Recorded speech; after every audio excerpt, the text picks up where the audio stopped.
I'm here to take you on a journey to explore the intersection of mental health and artificial intelligence. The advancements in AI are happening at an extraordinary pace, and I know that as a mental health professional, it's important to stay aware and informed about the impact that is causing in our mental health community. But here's the thing, I will not be intimidated by artificial intelligence. I am a millennial, and I take pride on using technology. We were the first generation that grew up with smartphones and cool computers and all of this amazing technology, and I would not change it for anything in the world. I mean, thanks to technology, I was able to travel the world for 2 years being a remote therapist. That didn't exist 5 or even less 10 years ago. Technology helped me get my crypto and stocks portfolio from like 10K to 40K in a year and a half, 2 years. So in summary, technology keeps me close to people, gives me money, and honestly blows my mind every single day. Especially ChatGPT. In case you don't know, ChatGPT is this powerful language model that was developed by OpenAI, or Open Artificial Intelligence. So for better understanding, this technology is trained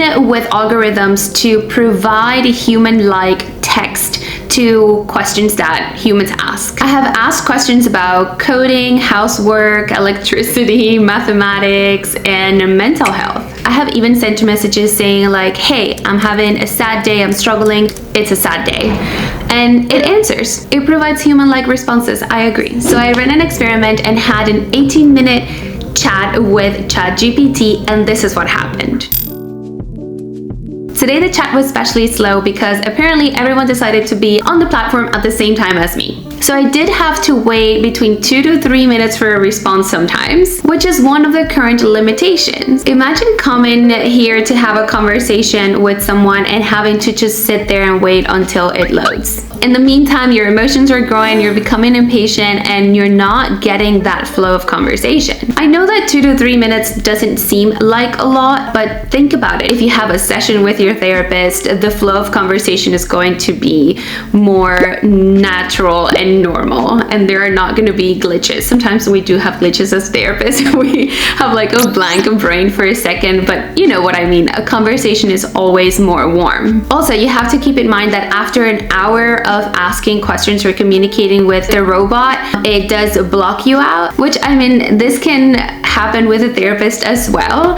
After an hour-long session, your therapist will need a break. So I guess we're even there. Okay, so let me give you some context about the conversation we had. So I pretended I have a client with ADHD that struggles with being present and focusing. Assume that I have been working with this client for a while and I have exhausted all of my ideas and suggestions for him. When in therapy, his answers are usually, I already tried that, this doesn't work, I don't feel like doing that. So I come to ChatGPT for some help. Okay, so my first question to ChatGPT was, I'm a mental health therapist. One of my clients is struggling with being present in the moment. He finds it really hard to adhere to the exercise I have suggested, and please provide a list of alternative exercises for my client. So as you can see, the answers were very generic. There's nothing from this list that seems special to me or something that I had already not provided or suggested to my client. My second attempt to ask for other coping skills, it got a bit more interesting. It suggested the sensory boxes, which usually work more for children, but you know, you can always suggest things. The mindful bell was really interesting, chunking. I really like the language that it's using. It sounds very like technique oriented, so that was really cool. But it did suggest PMR, or progressive muscle relaxation, which is something that I already said it doesn't work for my client. The answers were definitely optimized when I specified that my client struggles with ADHD, which is a really good thing. As a therapist, reading this starts to be really helpful because the platform is using words, techniques, and things that begin to stimulate my brain to get to the right thinking. And here's the magic of ChatGPT for both professionals and users. As I'm reading this text, I'm processing, I'm thinking from another perspective, which opens the door for things that I haven't considered. The chat is generating helpful information, so I don't have to waste time opening a book or trying to find that inspiration. It's already here by just asking one question. On a similar note, another fantastic tool is the quick access to technology-related information. So as a therapist, it's really hard for me to keep up with all of the apps that are out there that could be helpful for my clients, or all the YouTubers and Instagram and studies. When I want to find supportive information for a topic I want to suggest or defend or have my client learn more about, I come to ChatGPT. As you can see, I asked for YouTubers, for Instagram people that my client can follow, and for research studies. Again, an A+ tool. Moreover, I did ask for it to search for a psychiatrist in the area so I can help my client get prescriptions for his ADHD. Note that ChatGPT cannot provide professionals' contact information. So this is something that I think is kind of healthy. ChatGPT doesn't have personal information of people, so it's HIPAA compliant, I would say. But it still provided some helpful information. So it didn't tell me like, no, you're screwed. It was like, hey, I can't help you with this, but I can provide this help. So I went ahead and asked about online platforms that can provide psychiatry services for my clients. And it made a mistake that I was able to catch. So yes, sir, ChatGPT can make mistakes. It's not perfect like humans, but it did take accountability and corrected its mistake. I also asked if it could give therapy to my client. And as you can see in previous responses, it emphasizes over and over that the chat cannot substitute a professional, and it gives you reasons why. Reasons such as it's important to work with a healthcare professional to find the best treatment plan that addresses the specific needs of the client.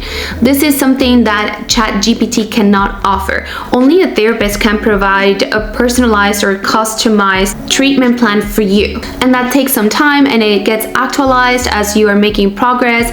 ChatGPT cannot follow up with your progress in therapy or in life. What else? I tried to take it a little bit further and ask questions about emotional crisis, which I assumed there was going to be a limitation here, and I was right. ChatGPT reports that as an AI, it can suggest generic responses and encourage someone to seek out help, but it can't give you the help that you need. Since it can't call an emergency line for you, it really can't follow up with the intensity of your emotional crisis.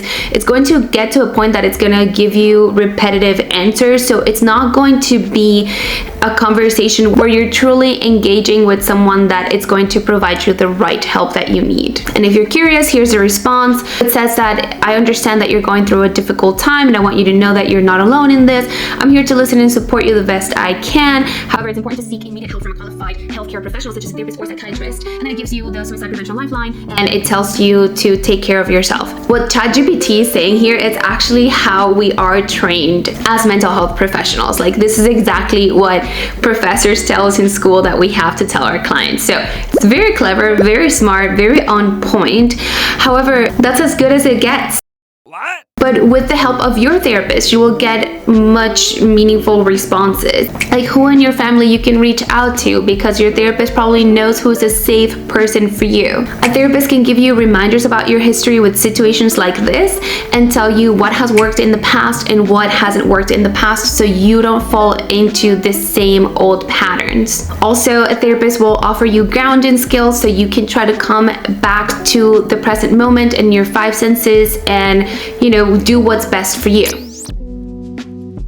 So as you can see, AI is not a replacement for medical or mental health. You do have an hour to talk to it, but there are limitations. It repeats things, it misses the point sometimes, it has delays or glitches, it doesn't know what helps you or what doesn't help you, it doesn't know anything about your story, it won't laugh at your jokes or get watery eyes when you are saying something that is emotional, it definitely won't be happy or excited to work with you or help you, and it won't keep you accountable. It doesn't care if you do or don't do the work. AI is magnificent, and I'm so proud that we can say that as humans we have created this type of technology, because don't forget that we get all of the credit for it. We are creating this technology, and I believe and hope that we will continue to be thoughtful with every advancement that there is in AI. I am sure that the limitations that I'm pointing out today are going to be improved really fast, hopefully before I upload this video. But all I can say is that I'm happy to use AI as a complementary tool or generator of information to help prompt my brain to think outside of the box, to boost my creativity, to clarify doubts, and to find resources quicker. Those are the things that I want to focus on, that I hope you can focus on as well. Use this technology smartly and don't get intimidated by it. You are stronger, you are better, and you're more important than a robot, I promise you. I encourage you to have a real talk about mental health with ChatGPT and tell me what you think. If you like this video, don't forget to subscribe and give me a thumbs up so the algorithm can help me to get to 10,000 subscribers before my birthday in February. Thank you for watching, and I'll see you soon in another video.